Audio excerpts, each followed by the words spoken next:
John, can you lead off and just give us a little couple of minutes of your life with Parky? I'm me. No, hi, Andrew and Patrick. Cut a long story short, I got Parkinson's 14 years ago. Decided to do something crazy to raise money for Parkinson's. So the first thing I did is I climbed Kilimanjaro and thought, well, that was fairly easy. And so then the next thing I did is I did a bike trip in Vietnam and Cambodia where I met Mark. And from then I've just done loads and loads of different bike rides to all different places in Southeast Asia. Done Mont Ventoux in France, jumped out of an airplane at 15,000 feet. Apart from that, fit as a fiddle, coping with Parkinson's, had DBS operation in 2009, in January 2009, and I'm struggling with it, basically, but we're staying positive. That's all you need to know about me. Thanks, John. Andrew. That's it. I was going to say, you've been a bit shy with your fundraising there. Oh, my fundraising, yeah. For each trip I've done, I've got sponsorship, and I do lots of different varieties of things. I do front yard sales and sort of, we'll cut a long story short, I've raised up to date £130,000. Fantastic. Well done. Fantastic. Well done. I've raised about £20 last year selling some Christmas paper for my local branch. It's a start. It is. That's why I'm selling all my other unwanted goods. Perhaps these drums won't be here next time, and selling the canoe at the minute. That's going really well on eBay, actually. Well, PD for 10 years. I'm still on very low meds, really. I'm very grateful for that. And I'm just amazed I can still play ping pong despite having the tremor. As soon as the game kicks in, you can overcome that for a short while. And so over the last year or two, when I came across Nenad, Bach, and there's some of the research around that, I know exercise of any kind is as good as any drugs for us all at present. So it's whatever floats your boat and you enjoy doing. Because if you enjoy it, there's less, or you're more motivated to keep up with it. So as table tennis a relatively gentle sport, or it can be to get in and get started for those that don't do any exercise. I'm just keen to promote that, and also to try and get a UK or British team of various kinds to the next Parkinson's World Table Tennis Championship. Should have been held around now if pre-COVID. Now it's been rescheduled till April next year in Berlin. So yeah, we're trying to just rustle up fellow interests across the UK that are keen just to help set up local table tennis teams. Have you got any contenders for it yet? But this is the UK map for ping pong Parkinson's. So hopefully you can see, I've tried to give it a bit of colour. Yeah. But the biggest thing is we've not yet had any input representation from Northern Ireland.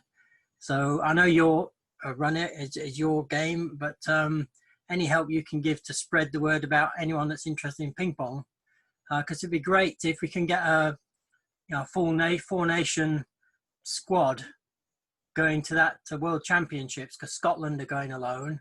We've got Wales, there's a little contingent there who are keen, plenty from England, so it'd be great if we could have a couple or more going from. I'd mention it, like we have a cafe for early onset people. I'll mention them as well, see if any of them want to be interested. We'll see how it goes. Yeah, because it tends to be the early onset that are still into this, although don't dismiss it for the more senior, because people who have not played table tennis for over 50 years have suddenly, it brings them to life. I've got some, that's the next blog I want to do on your website, Mark, about a few testimonial statements I've had, just how, Brilliant. Just what table tennis has meant for some of those people. So pretty much that's me. So I'm all about ping pong and just trying to set up and support these people from across the UK to get their own teams and sessions going, as well as then trying somehow getting a team to that Berlin event, assuming it's safe to do so next Easter. And how many people will go as a team? Yeah. Well, we want to try and get as many people as we can go. So I know we've got sponsorship very kindly from Andy Butler. Initially, well, just out of thin air, we said, well, 10 people maybe, and it is kind of offered in the region of 10K. But I'm sure if there were more people who are interested, but the trouble is COVID's going to be the biggest knock on that. We'll try and maximize the numbers going, and not just the players, but their family or carers, supporters, because they want to make it a whole, not just about table tennis, it's a whole social thing. That's Jens Greaves' aspiration, because they want up to 300 players, because it's in the ex-Olympic Stadium in Berlin. And so it's more a case of, I need to put it out to the team we've got here, the inner group, as it were, saying, well, for those that can afford it, maybe if they can pay towards some of it, what's the barriers financially to people going? If we could get discounts for those who could afford it, so it's a bit cheaper, maybe, would some people be willing to do that? So others that were perhaps more in need do it, but we want to try and maximize as many as we can. Say if we could get 10 from each country, say something like that, that would be fantastic. Do they have to be at a certain level of table tennis? No, No. It's not about the table tennis. It's about taking part. Patrick, welcome.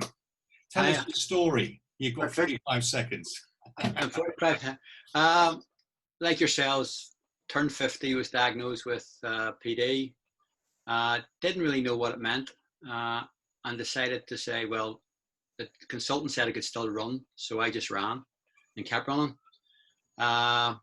Kept competing. I always ran, but I kept competing at Masters Championships. And I found that, I'm like Andrew, I've been 7 years and I'm still only on one tablet and two patches, thank God. But I think a lot of it's to do with keeping active and being positive. So 2 years ago, I was going to the Masters Championships in Malaga, and I decided to do a blog from Christmas on of Parky and me go to Malaga, and I got a little teddy bear. Well, is that some kind of running world championship? Yeah, Masters World Championships, about 7,500 people were there. So age groups from 35 to about 85, and you're running your own age group. It's fairly high competition. So I was running for Ireland, and we had a team of about 400 over. I decided to run a blog from Christmas about running with Parkinson's. And initially I was very sort of superficial about things like, look at me jogging, look at me this. And my wife says you have to be truthful and tell people what it's like to have Parkinson's. And it's not just the tremor, it's the head, it's all the things. So I started doing that, and it took off. And then when I was in Malaga, I was warming up the race, and I bumped in, well, he introduced himself to me, a guy from England called John Tilt, he was a world champion. And then he found out about Parkinson's, and it went sort of slightly viral. So everybody was talking, but it put me back a bit, because they were saying how extraordinary. I just wanted to be a runner, and they were highlighting this runner with Parkinson's. And I had to admit that maybe I had a condition that wasn't as simple as I was letting on to be. So it took a while to get used to that. So I just now tried to do, I'm helping a local professor out. We were having problems with my running. I was switching off, and the brain wasn't working the way it was supposed to. So we started running with bells, and we're hoping that we can get some sort of study going that maybe it'll help people who freeze, people who freeze in the street, if they can use the bells. Because I find when I'm running with the bells, it's fantastic. And last year I did Strictly Come Dancing. I do a lot of fundraising, not on the same level as John. Local fundraising, we try and do at least one or two a year. So I did Strictly Come Dancing with my daughter, and the first 2 weeks we really struggled. And then this professor said, who's leading? And I says, well, I have to lead. And she says, you can't lead with being Parkinson's. It's not, it's part of the brain that you can follow. So when we took that on, we did really well. And then I've started playing a wee bit of tennis. Anything that's reactive, I found really good. And one of the games I found really good is, do you know the old Wii boards, the Fit boards they used to have a couple of years ago? Yeah. It's really good because you can do step ups in it, but you're reacting to what's on the screen. And I find that I can react to things using a different part of my brain. So I just try and, if anything goes wrong, I'll talk to anybody.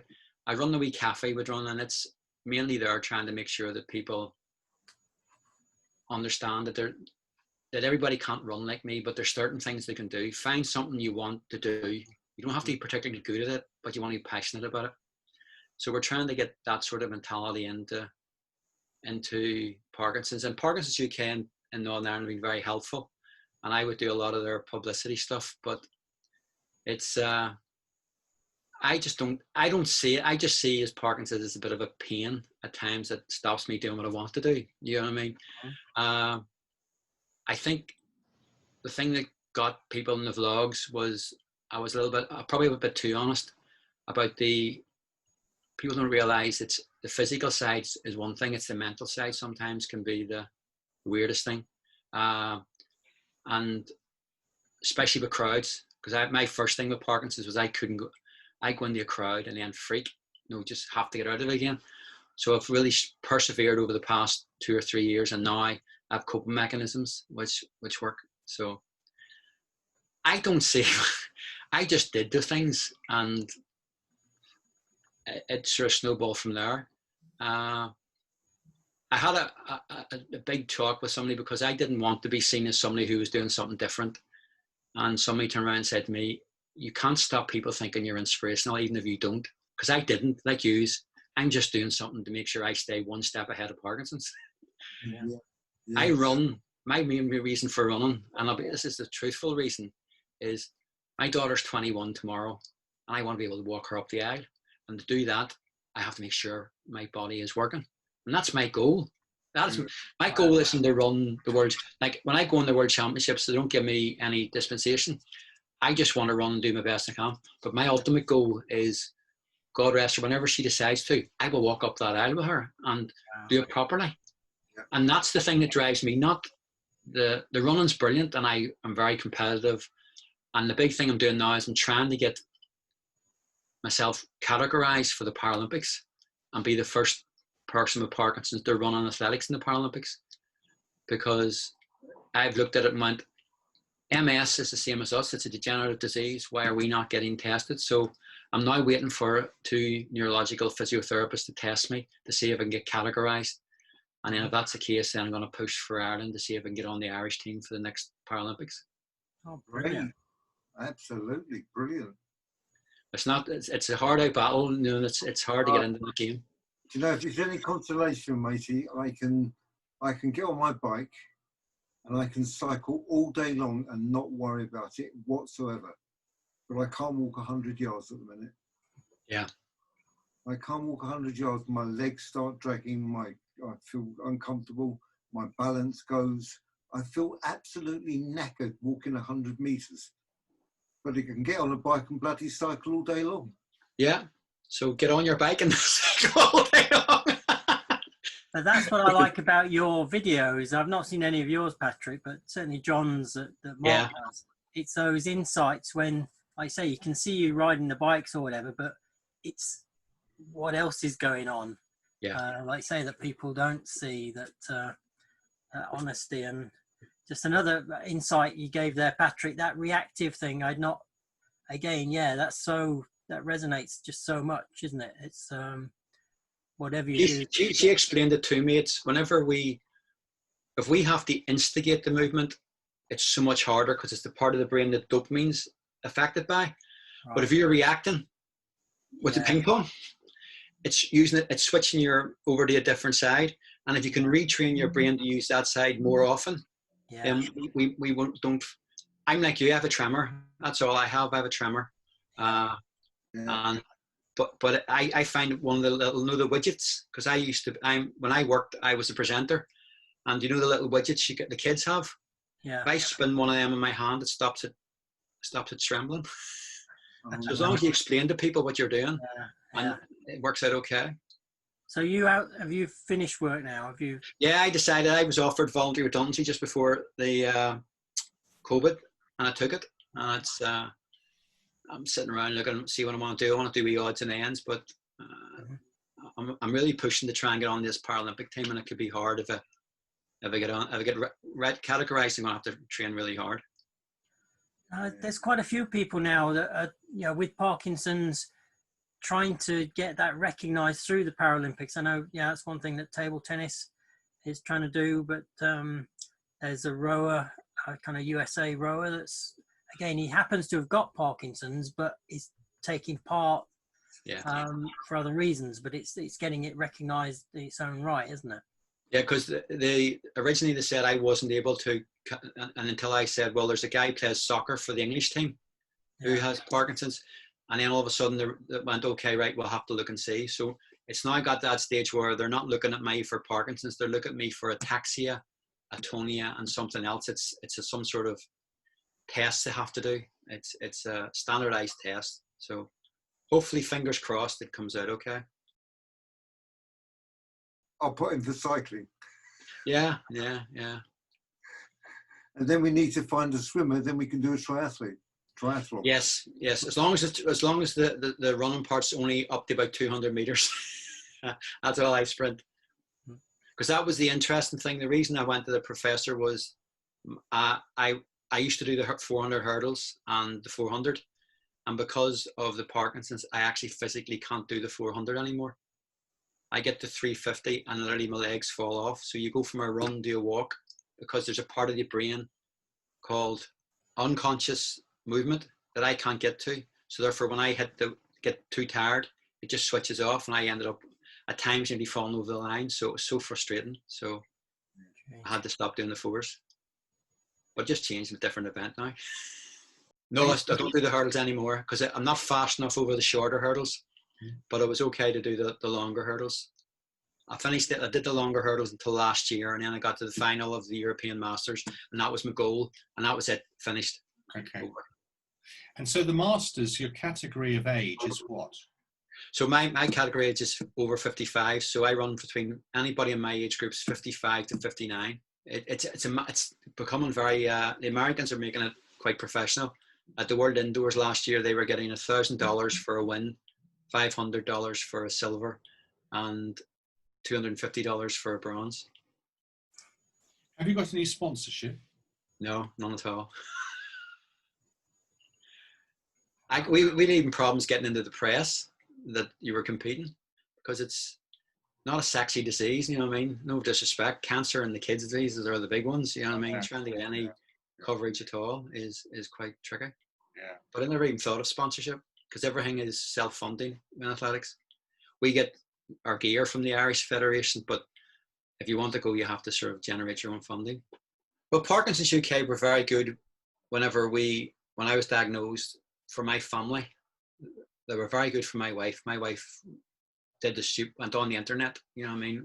She went on the internet when she heard about it. So they were very good, and I would be very loyal to them, and they're very helpful. So I would help them out because there's no Irish Parkinson's and Parkinson's UK and Ireland Parkinson's don't really have the same structures. So I would help at some of theirs, and they helped me I helped them set up the cafe, and that was it.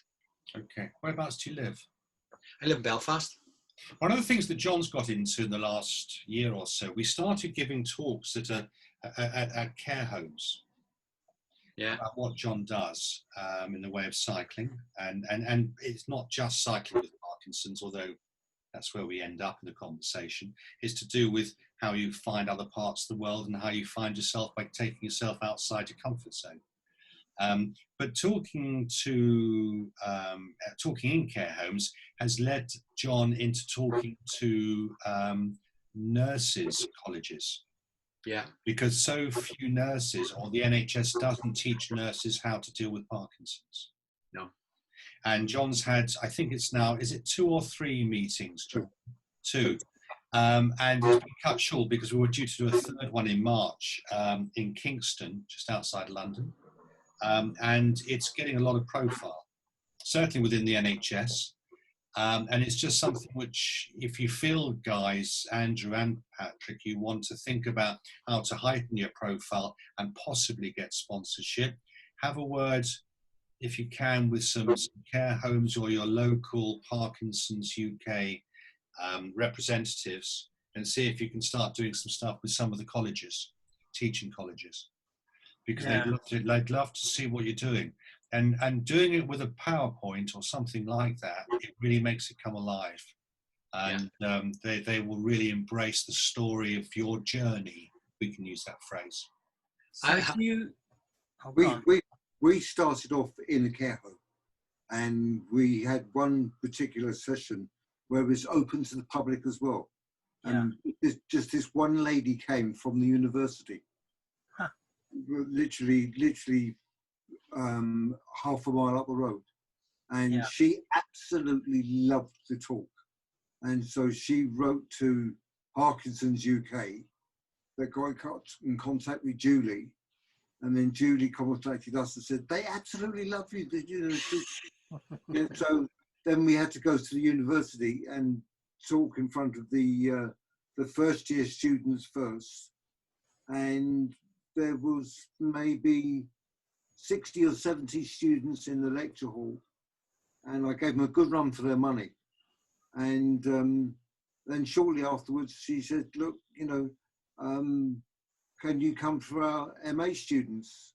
But they are fantastic.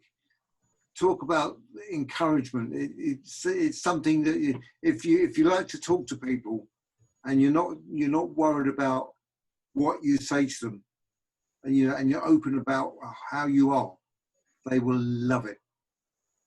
Absolutely love it. That's interesting. I got a WhatsApp message there just before the meeting from a friend of mine who's in Cambridge, or Oxford, doing her PhD, and she wants to ring me about doing some sort of video blog about running with Parkinson's. She's doing, I can't remember exactly what her degree, but it's something to do with motion and the brain. So it'll be interesting to see how that goes. Yeah. Just picking up on a couple of things there. Just going back to the talks, and that was in the context of fundraising. We started off there. So do you ask for a donation or something, or not for some of those? Yes, we did actually with the care home. We did do that, and we were quite open about it, saying, look, it's going to cost us. For instance, when we did Malaysia, it cost £6,000. The thing is, Andrew, what you've got to do, you've got to make sure that you're known out there before you can start charging. Like universities, they have to get to know you first. Yeah, because I've also been involved with talking to the local Parkinson's nurses and other research teams through the research aspects of Parkinson's UK, the public patient involvement. And that's another thing, talking, I've been more, rather than the clinical side, it's more on the research side, similar talks, but more just to share learning both ways.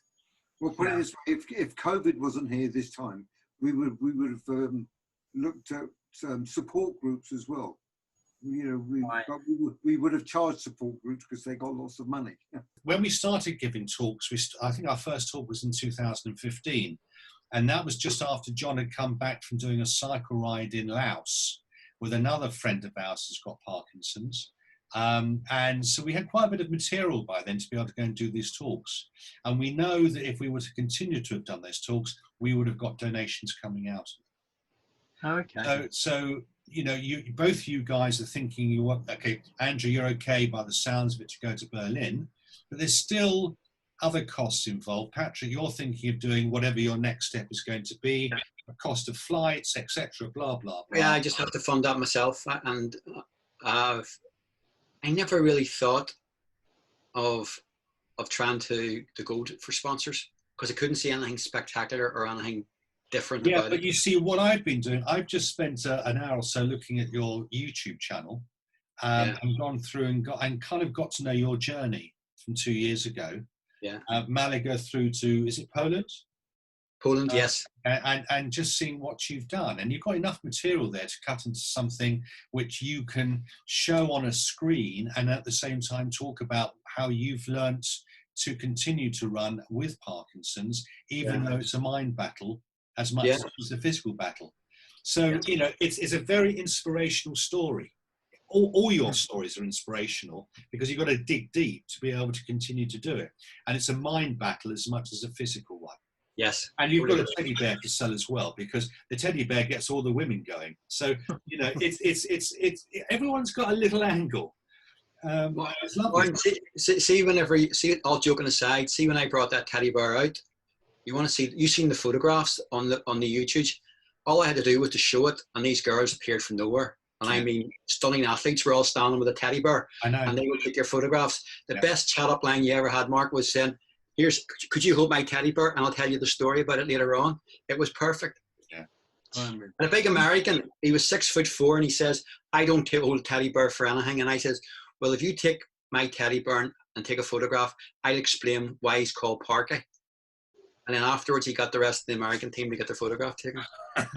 Sponsorship, Patrick, and you touched on it earlier. And I know Julie's put me in touch with Matt Dimlow and Charlie Appleyard. Are you talking to them yet as well? Never, haven't heard of them, no.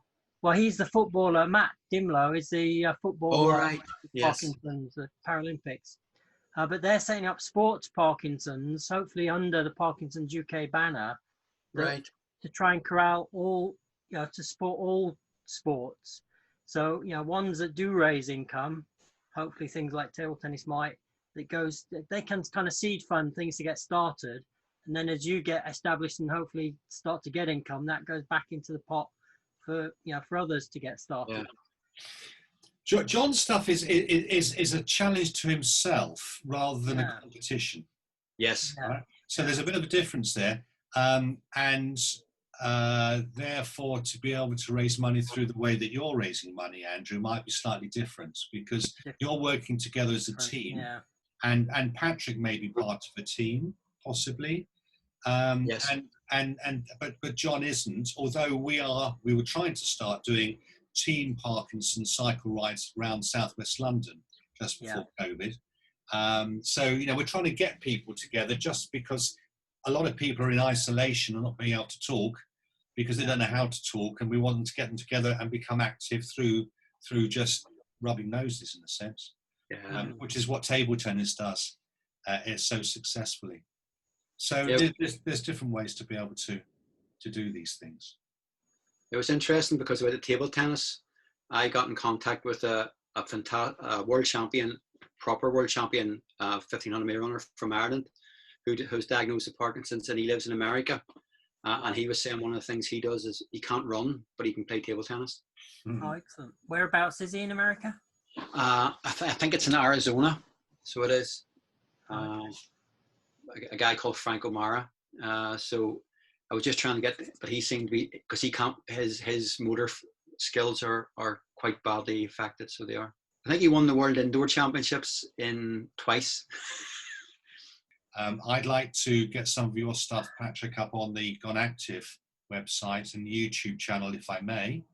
Yes, no problem. Andrew, I haven't put any of your stuff up on the Gone Active YouTube yet, but can I do that? Yeah, absolutely. Yeah, free reign. And I still owe you another blog or more. But I got the feeling that there's a lot more we can be talking about to kind of support each other. Yes. Yeah. You should definitely experienced people. I had never thought of half the issues. I never thought of sponsorship. I never thought of anything like that. I just thought I was somebody who ran with Parkinson's.